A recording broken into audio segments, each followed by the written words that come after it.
আসসালামু আলাইকুম। আমি সাবিয়া শারমিন ব্লগ চ্যানেলে আপনাদের সবাইকে আমন্ত্রণ করছি আমার আজকের ভিডিওটি দেখার জন্য।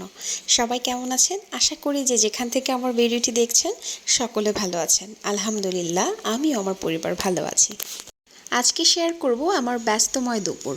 সকালবেলা নাস্তা শেষ করার পরে আমার যে কাজগুলো করণীয় থাকে ওগুলো শেষ করে আমি ডিরেক্ট চলে যাই রান্নাবান্নার কাজে।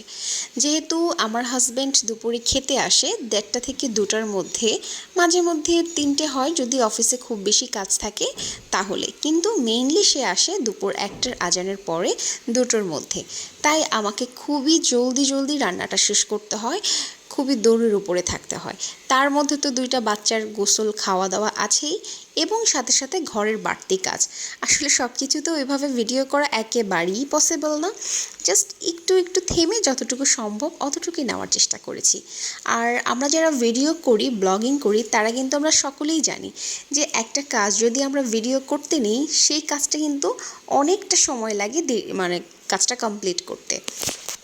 যেহেতু ভিডিও করব তাই একটু অর্গানাইজেশনের বিষয় থাকে, ওগুলো করে তারপরে ভিডিওটা করতে বেশ টাইম লেগে যায় কাজটা ফিনিশ করতে।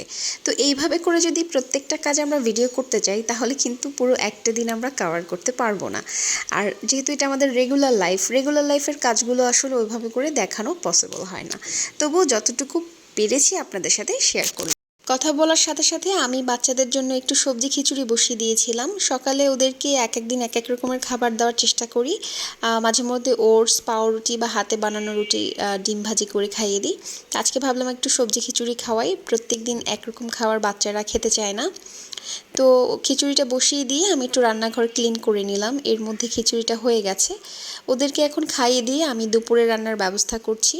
এই যে এখন মাছ ভেজে নিলাম, মাছটা ভিজতে থাকবে। এর মধ্যে আমি নিচে যত কোটাকাটির কাজ আছে, পেঁয়াজ টিয়াজ সবজি, ওগুলো কেটে নিব।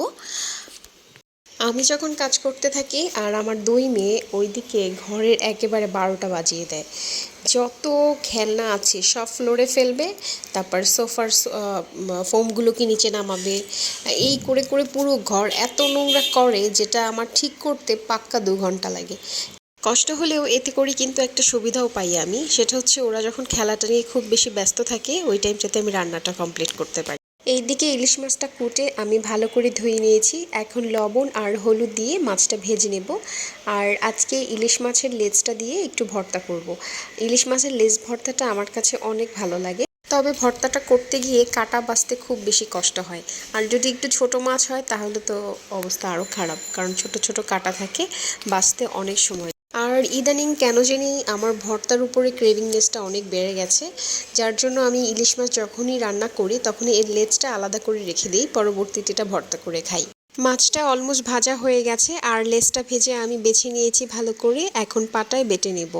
আজকে ভর্তাটা আমি কাঁচামরিচ দিয়ে করব, যেহেতু আমাদের ঘরে শুকনা মরিচ খেলে সকলেরই প্রবলেম হয়, তো যার জন্য মরিচটা এবং মাছটা ভালো করে বেটে নেব। আর বাটা হয়ে গেলে ভাজা পেঁয়াজ দিয়ে ভর্তাটা মেখে নেব।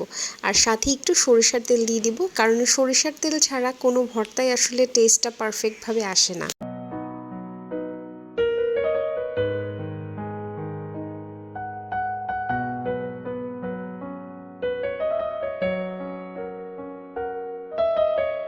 হয়ে গেল আমার ইলিশ মাছের লেজ ভর্তা। এখন 3টা ভাগ করে আমি গোল গোল শেপ করে নিলাম, যেহেতু আমরা 3জনে ভর্তা খাবো আর বাচ্চারা তো মাছ দিয়ে খাবে।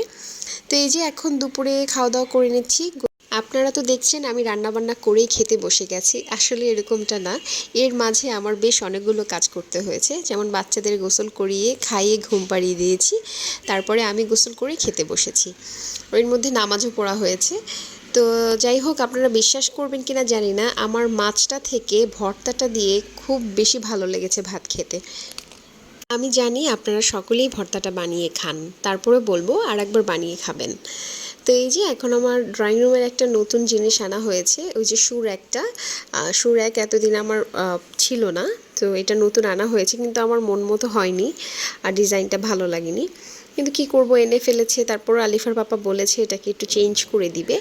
তো এই যে আমার ব্যালকনির গাছে পুঁই শাক লাগিয়েছিলাম, গাছের মধ্যে পুঁই শাকের কিছু ডাঁটা লাগিয়ে দিয়েছি, ওটাতে শাক এসে গেছে, বেশ ভালো লাগছে দেখে। তো এই ছিল আমার আজকের আয়োজন। সকলে ভালো থাকবেন, আবার পরবর্তীতে দেখা হবে। ততদিন পর্যন্ত সকলের সুস্থতা কামনা করছি। আসসালামু আলাইকুম, আল্লাহ হাফেজ।